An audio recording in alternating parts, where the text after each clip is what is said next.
"Sir, she's too weak to beg," the little girl said. Then the lonely rancher looked into his barn and froze. Wyoming Territory, 1872. The first snow came early that year, quiet, relentless. It buried the high plains in silence so thick even the wind's howl seemed distant. On the edge of a forgotten prairie, Samuel Holloway fastened the last strand of barbed wire on his southern fence. His gloves stiff with frost, he turned to head back when a faint knock cut through the wind. Once, then again. Not the house door, the old side gate. He approached slowly, hand near his revolver. No one came this far out without reason. A little girl stood there. Maybe 7. Her tangled hair was stiff with ice. She clutched a patchwork blanket around her shoulders, the other hand hidden behind her. Her voice barely rose above the wind. "Sir, she's too weak to beg." Samuel stopped. Her tone, flat, calm, too quiet for a child, unsettled him. "Who's too weak?" She pointed toward the barn. "Mama. She told me not to knock, but she fell asleep in the straw, and the baby's cold." Samuel's stomach turned. He hadn't let anyone into that barn since he buried his horse. Since Clara. But the girl wasn't shaking like a child should. She was still, too still. He moved past her, hand hovering near his holster. As he opened the barn door, snow swirled inside like smoke. At first, only shadows. Then a shape stirred in the far corner. A woman, curled into a nest of hay and torn cloth, skin pale, hair black and braided in the Apache style, one arm wrapped tightly around a bundle, the other trembled. The baby whimpered. Samuel froze. There was blood, not much, but enough to say the child had come recently, right here, on his land. The woman's eyes flickered open, fever-glazed. She stared at him without fear, just resignation. "I told her we should keep walking," the girl said behind him. "But Mama couldn't. The baby came too fast. We didn't mean to steal, just needed somewhere out of the wind." Samuel knelt, the ache in his knees nothing compared to the throb in his chest. The woman's wrist shifted. He saw inked symbols. Apache tribal marks. His pulse quickened. He'd seen those before. Red Creek, 5 years ago. "You're Apache," he said. She nodded faintly. His gut twisted. Every part of him said, "Turn around. Let them be. Let winter do its work." Then the baby whimpered again. He reached to lift the edge of the blanket. The infant's lips were blue, eyes shut tight, skin puckered from cold. "Damn it," he muttered. He stood. "Stay here." The girl nodded. Inside his cabin, he lit the stove, filled the kettle, and grabbed the wool blanket from his bed. When he returned, the girl was still beside her mother, guarding like a soldier.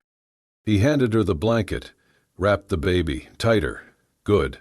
Now help me move your mama." She looked up, confused. "Are you mad?" "I'm not kind enough to be mad," he said, "but I'm not cruel enough to let her die." Together, they lifted the woman, lighter than he expected, and carried her into the warmth. Near the stove, he laid her down gently. He turned to the girl. "Your name?" "Lena." "And hers?" "My mama's name is Nita." Samuel looked at the woman, Nita, her lips moving, whispering in a language he didn't know. And for the first time in years, the silence in his home was broken.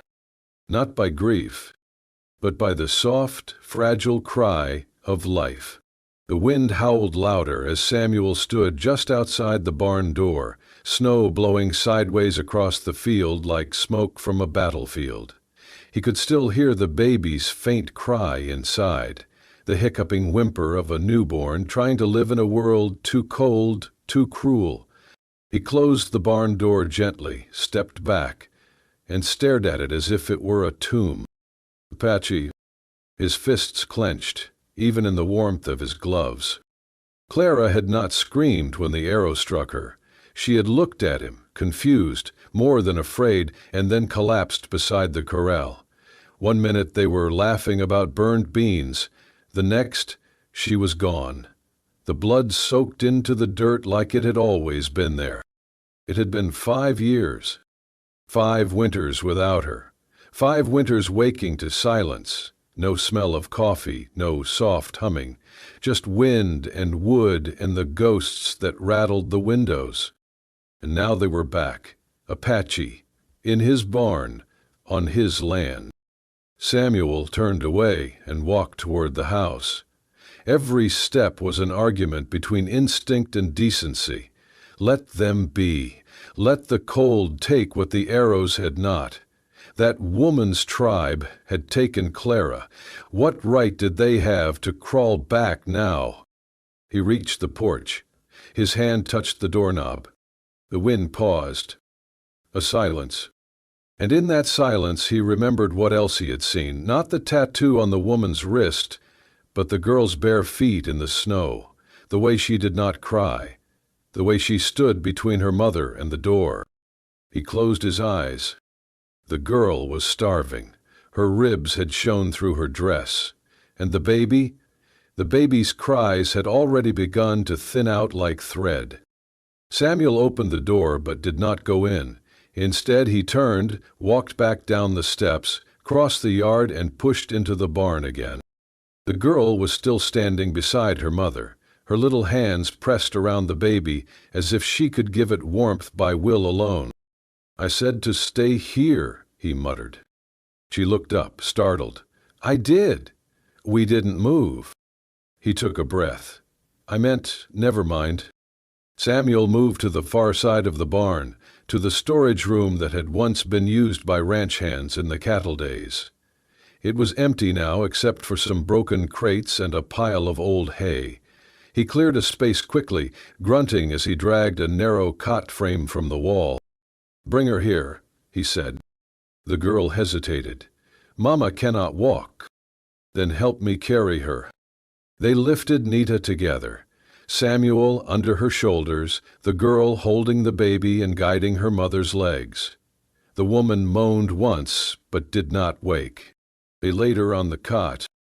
He fetched a kettle, filled it from the pump, and lit the small iron stove in the corner. The barn room warmed slowly, the smell of hay turning to that of scorched iron and steam. Samuel handed the girl a tin bowl. "Mash this up," he said, tossing in dried oats, a pinch of salt, and a sliver of jerky. "Stir. Let it thicken." She obeyed without a word. As the kettle began to hiss, Samuel stood over the mother and watched her chest rise and fall. Shallow, weak. She had maybe a day, 2 at best. He rubbed a hand over his face. "If she dies," he murmured, barely hearing himself over the wind, "at least the children might live." The girl turned. "What did you say?" "Nothing," he replied quickly, then softer. "What is the baby's name?" "Kohio," she whispered. He looked at her, startled. "That is a Comanche name." She nodded. "Mama said it means strong heart." Samuel crouched by the stove, tossing in another stick of wood. The flames crackled, warm and hungry. So much had been burned between their peoples. Entire towns, entire families. But maybe, just maybe, this room would hold something else. Not peace. Not yet. But warmth. The wind eased up by morning, leaving behind a pale, broken silence and drifts of snow against the barn walls. Inside the storage room, the warmth from the iron stove had turned the frost to mist on the windows. Samuel leaned against the far post, arms crossed, watching as the steam curled off a bowl of porridge beside the cot. The baby slept. The little girl, Lena, sat curled near her mother's side, half awake but alert. Samuel had not slept. Nita stirred. Her fingers twitched beneath the blanket, her lips parted. She inhaled slowly, as though it hurt to breathe. Samuel stepped forward instinctively. Her eyes opened. Dark, hollow with fever, but lucid. She blinked once, disoriented. Then her gaze settled on him, sharp despite her weakness. Her grip tightened around the infant. "I'm not going to hurt you," Samuel said. Her brow furrowed. She glanced around, saw the warmth, the food, the cot, and her daughter safe. She whispered something in a patchy voice, rasping. Then she tried to sit up. "Don't," he said quickly. "You're not strong enough." Nita obeyed, though her jaw set in defiance. "Who are you?" "Samuel Holloway, Brancher. This is my land." Her eyes scanned the room again. "You found us?" He nodded. "Your daughter did." She looked over at Lena, whose small hand still rested on her leg. "Thank you," she whispered. Her voice cracked and she winced. Samuel grabbed a tin cup from the stove, poured warm water into it and handed it to her. She took it slowly, her fingers trembling. As she drank, he knelt beside the cot. That was when he saw it. Her blanket had slipped. On her wrist, half hidden by the folds, was an inked symbol, faded but unmistakable.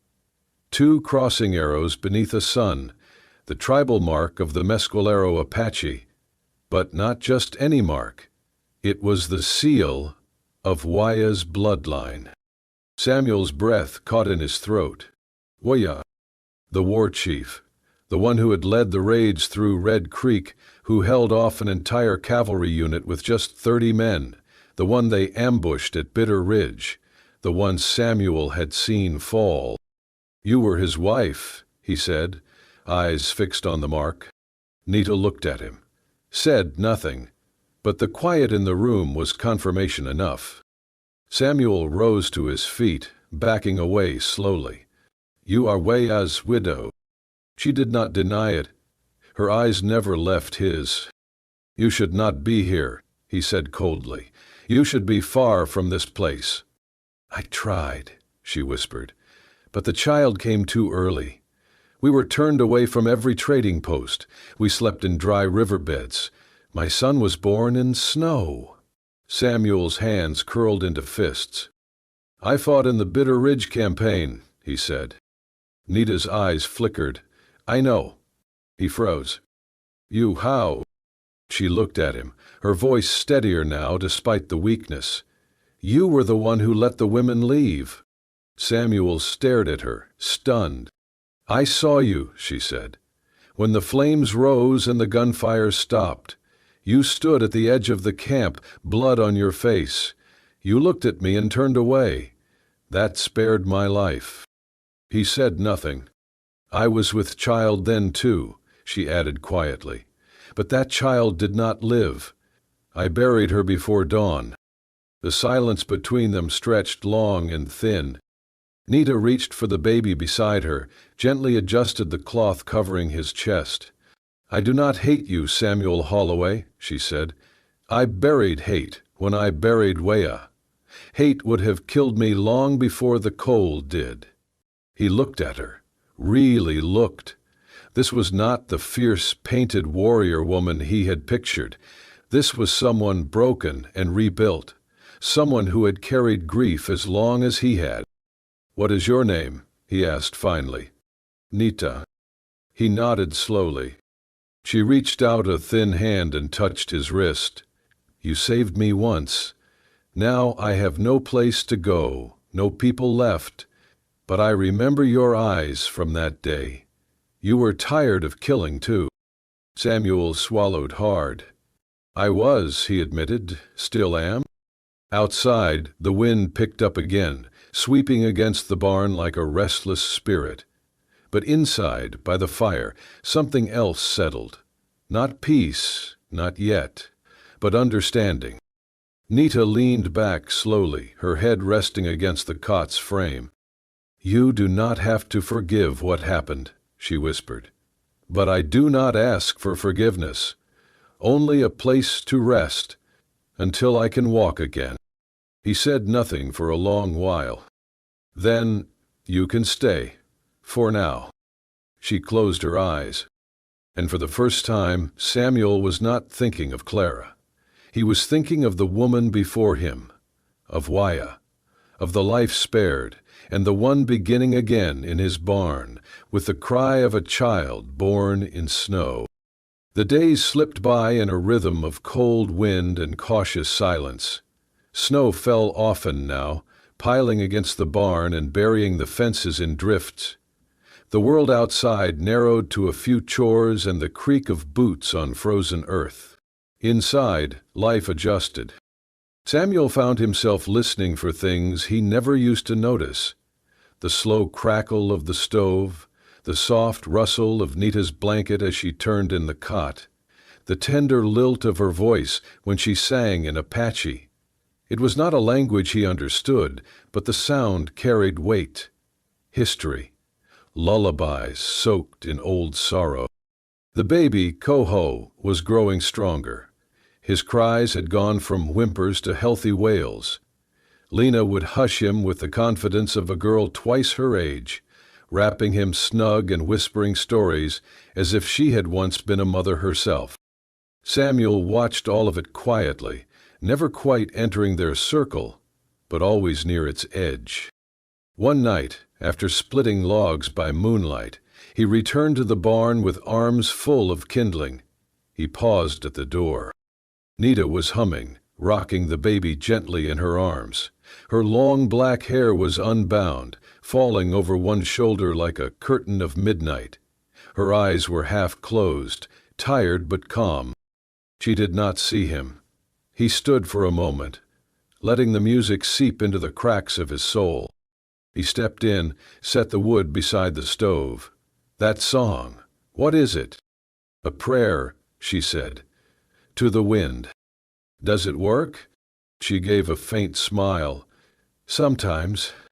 In the days that followed, she began to move more, helping Lena sweep, mending the torn sleeve of Samuel's coat, rewrapping the reins on his saddle with practiced hands. Once, he caught her chopping wood before dawn, her frame still frail, but her grip steady. You should not be doing that, he scolded. She shrugged.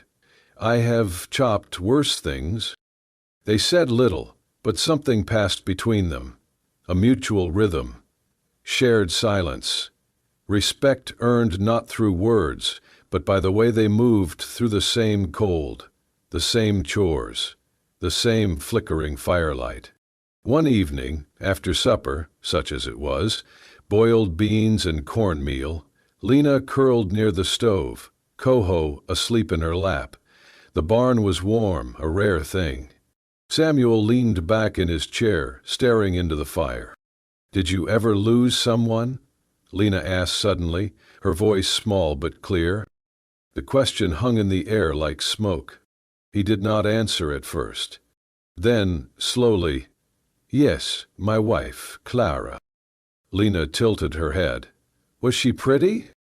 Samuel nodded. She was, strong, brave. She sang off-key and loved rainstorms. And she always burned the biscuits. Nita looked up from her sewing. How did she die? Lena asked. Samuel's jaw tightened. Arrow, during a raid. Lena looked down. I am sorry. Samuel gave a soft grunt, more breath than sound. It was a long time ago. He stood, crossed the room, tossed another log into the stove. As he turned, he nearly stumbled. Nita was beside him. Before he could speak, she reached up and placed a hand gently against his chest. Her touch was light, but firm, centered over his heart. The dead feel no pain, she whispered, but the living, we carry every cut. He looked at her, startled. Her eyes met his, dark and steady. She did not apologize, she did not flinch. And in that moment he realized she was not just surviving here, she was seeing him, the man beneath the coat, beneath the fence posts and firewood and gun holster. He stepped back slightly, unsure. She returned to her sewing. The fire crackled between them. That night, as he lay on his cot in the main house, Samuel stared at the ceiling for a long time, hearing her voice in his mind, soft, steady, unapologetically real. The living carry every cut. He closed his eyes, and for the first time in years did not dream of Clara's death, but of the silence after her voice, and the voice that came after. The sun had barely crested the snow-capped ridge when the blacksmith's hammer stopped mid-swing. Samuel stood by the forge, the heat of the coals brushing his face, but it was not the fire that made his pulse race. It was the notice, freshly tacked to the wooden wall behind the man. A wanted poster. Wanted, female, Apache descent, approx 25 years. Escaped detainment near Fort Lowell. Suspected of aiding resistance and fleeing military custody during childbirth. Last seen heading north with 2 minors. Considered a threat. There was no name, no photograph, but Samuel knew. The blacksmith glanced at him, then back at the poster. Passed through at dawn, he said, almost casually. 4 soldiers, gray coats, scouts. Samuel's jaw clenched. How far south is Fort Lowell? He asked, though he already knew. 3 days' hard ride, 2 if they're angry. Samuel turned without another word, mounting his horse before the man could say more. The ride back to the ranch was short, but his thoughts stretched like shadows before dusk. They had found her, or would soon. Back at the barn, Nita was folding the laundry, Coho swaddled at her side. Lena was sweeping dust from the floor into careful piles, humming off-key. Samuel dismounted and entered with a storm in his eyes. Nita saw it first. "What happened?" she asked, rising slowly. He held the paper in his hand. She took it, read it silently. Her hands trembled, but she said nothing. "It is me," she confirmed softly. Samuel did not answer. He stared at the fire, at the little boy who had begun to smile when he recognized his footsteps. "They are close," he said. "Too close." Nita folded the paper, set it down. "Then I will leave tonight?" Lena stopped sweeping. "No," she said. "No, Mama." Nita placed a gentle hand on her daughter's head. "I must." "You are not strong enough," Samuel said. "I am strong enough to walk. You will freeze. Then I will freeze far from here. I will not bring death to your door." Samuel's fists tightened at his sides. He turned away, pacing, the boards beneath his boots groaning under the weight of what he was thinking. "You said once you did not hate me," she said softly. "I do not." "Then let me go." He spun around. "You think that is what I want? To watch you disappear into the dark, into snow and wind, hunted like an animal? It is better than you being hanged for treason." Samuel's eyes burned. "I've already been a coward once," he said, voice low. "When Clara died, I stood still. I let rage carry me, let orders numb me. I did what they said. I never questioned. Not until the blood dried and the crying stopped. Not until I saw what I had become." He stepped toward her, slower now. "I looked away that day at Bitter Ridge because I could not bear to kill another mother. You. I let you live. But it was not mercy. It was guilt." Nita's eyes filled with tears she would not let fall. Samuel took a breath.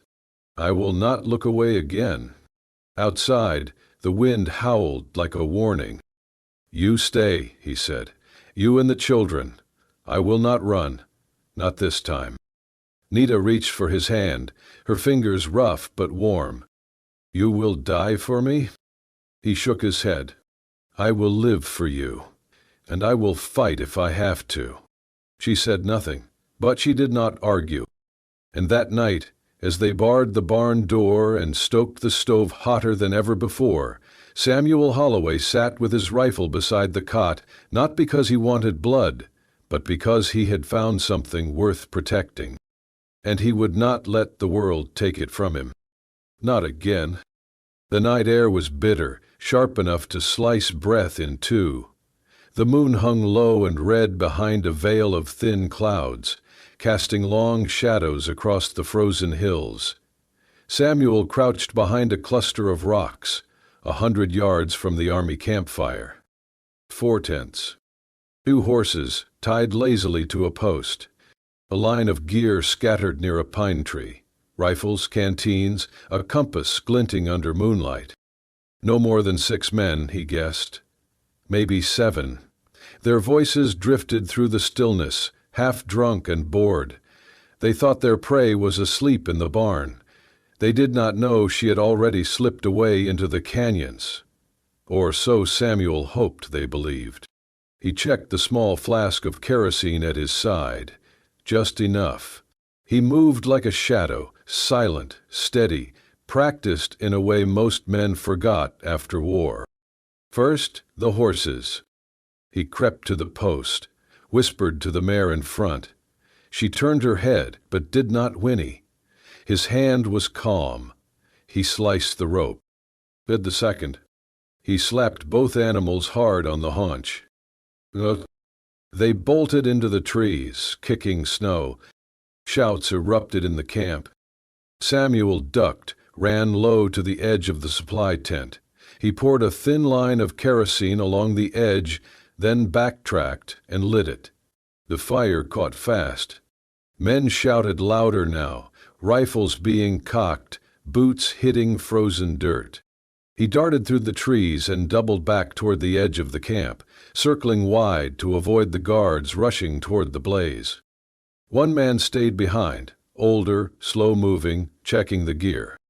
Samuel crept behind him, almost past, when the man turned suddenly. Holloway? Samuel froze. Recognition flashed in the man's eyes, a scarred face. Gray coat. Lieutenant Crowley, Bitterridge. Well, I'll be damned, Crowley muttered. They said you vanished, went soft. Samuel said nothing. He lunged. They struggled in the snow, grunting, fists and elbows flying. Crowley reached for his pistol. Samuel slammed his forearm into the man's throat, pinned him, then drove his fist into the side of Crowley's head, once, twice, until the man collapsed, limp and silent.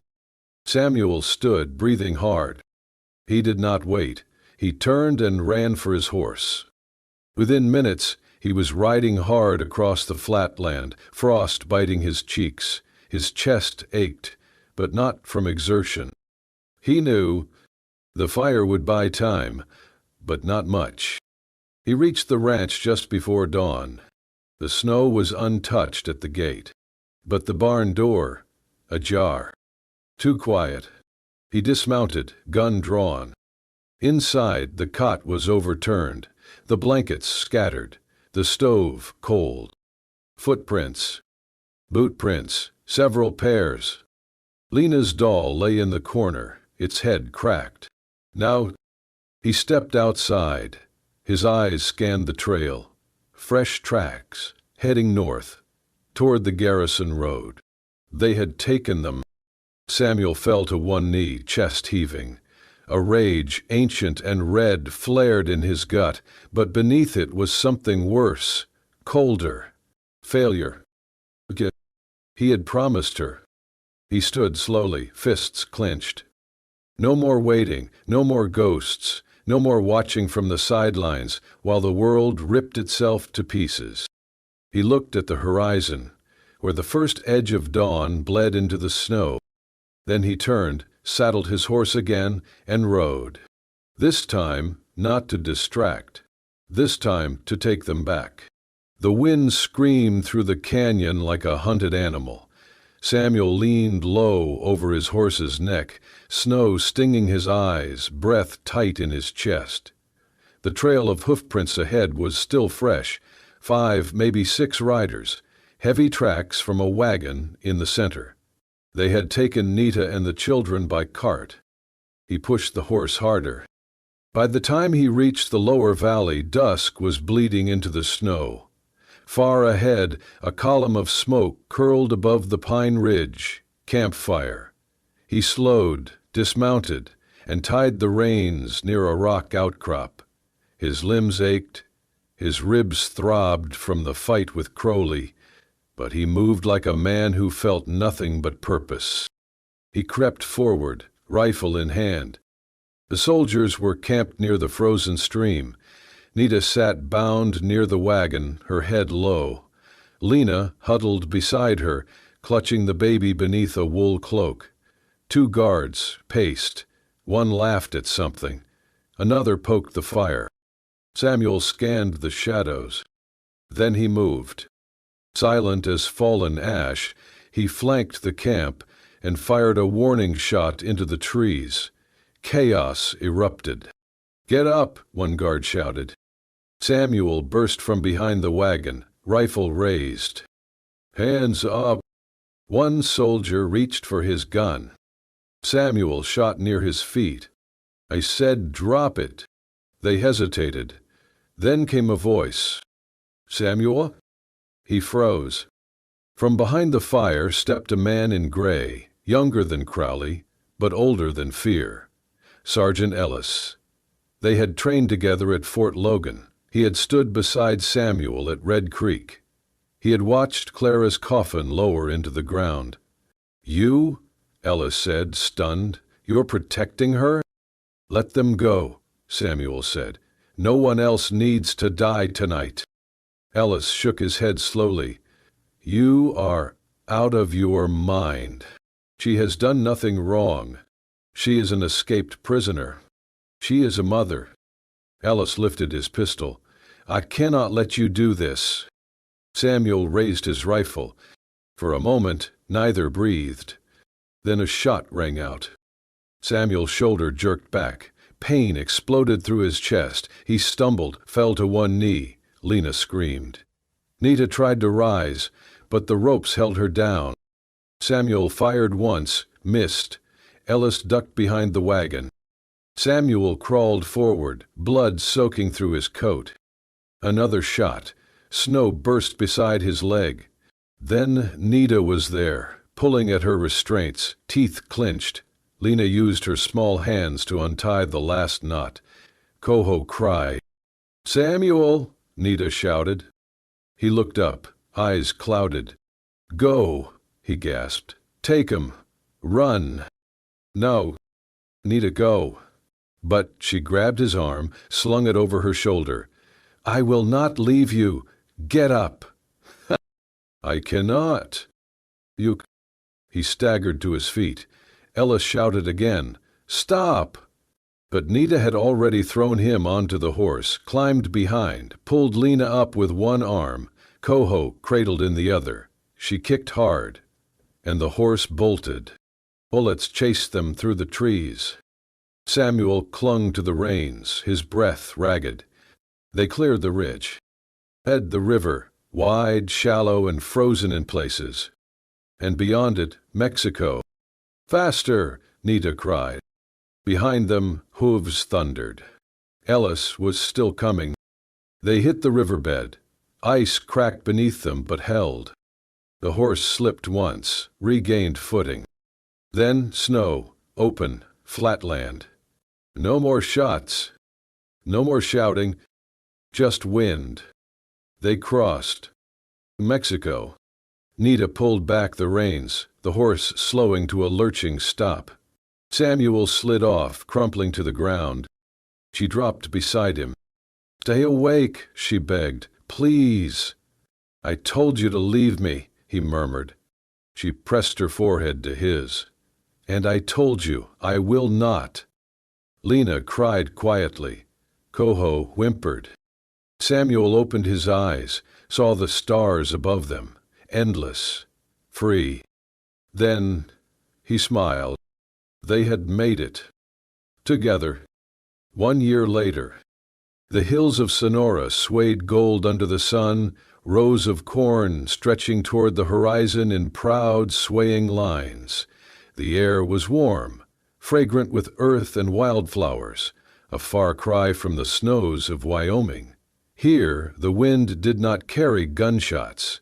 It carried the laughter of children, the creak of carts, the hum of a life rebuilt. Samuel Holloway, now calling himself Mateo Sandoval, stood in the field, sweat darkening the collar of his shirt as he hoed the rows in slow, steady rhythm. His back ached, but it was the ache of purpose. Nearby, Coho toddled between rows, chasing a butterfly on unsteady legs, while Lena watched from a blanket in the shade, a book open in her lap. From the schoolhouse, down the path, came the sound of a familiar voice. Her tone was gentle but firm, instructing a group of village children how to form letters in both Spanish and Apache. Her dress was plain, her hair pinned back beneath a scarf, but her presence filled the building like light through glass. Every now and then she would look up toward the field, and Samuel would feel it, something quiet, something settled, something like peace. Later that afternoon, after the last of the corn was watered and the tools put away, Samuel sat on the porch of their small adobe home, a letter in his lap. The envelope was worn, the ink faded. He had written it months ago, but never sent it. There was no address. It was for Clara. He opened it slowly, reading the words once more. Clara, you always knew the part of me that I tried to hide. You knew the good and the stubborn and the scarred, and you loved me anyway. For a long time after you died, I thought love was something buried with you, that nothing else would ever grow again where grief had burned. I was wrong. I met a woman with eyes full of fire and a heart too heavy to carry alone. She lost as much as I did, maybe more, and somehow we found a way to carry each other. I did not plan to love her, I did not want to, but I did. And I do. She did not replace you, Clara. No one could. But she gave me something I thought I had lost forever. Hope. You were my first. She may be my last. But only because you taught me how to love. Samuel folded the letter carefully, placed it in a wooden box, and slid it beneath the floorboard where he kept his rifle, the one he no longer reached for each morning. Behind him, the door creaked open. Nita stepped out, barefoot, her hands dusted with flour. Supper's almost ready, she said. He nodded. Smells like beans again. She grinned. Beans and tortillas. It is what the land gives us. He took her hand, kissed her knuckles. The land gives more than food. She sat beside him, resting her head on his shoulder. Below the porch, Coho chased a rooster through the garden. Lena giggled, calling out for him to be gentle. The sky above them burned orange, the sun sinking behind the hills like a tired king. Nita whispered something in Apache. What does it mean? Samuel asked. She smiled. It means, this place, this moment, is enough. He wrapped an arm around her. And as the shadows grew long and the air turned cool, a lullaby rose from the porch, soft, warm, full of new beginnings. It was not Clara's voice, not Nita's alone. It was something they had built together, from ashes and blood and second chances. A love not born of forgetting, but of remembering, and choosing again and again to begin. Some stories end with a kiss, others with a gunshot, but this one ends with a whisper, of love that outlived war, of names traded for safety, and of hearts that chose healing over hatred. Samuel Holloway and Nita never made the history books, but somewhere, in the dust of Sonora, under fields of golden corn, their children ran barefoot, free, and their love endured quietly, stubbornly, beautifully. If this story moved you, if it reminded you that even the most wounded hearts can find their way home, then join us. Subscribe to Wild West Love Stories for more tales of passion, sacrifice, and redemption from the untamed American frontier. Where bullets missed, but hearts never did.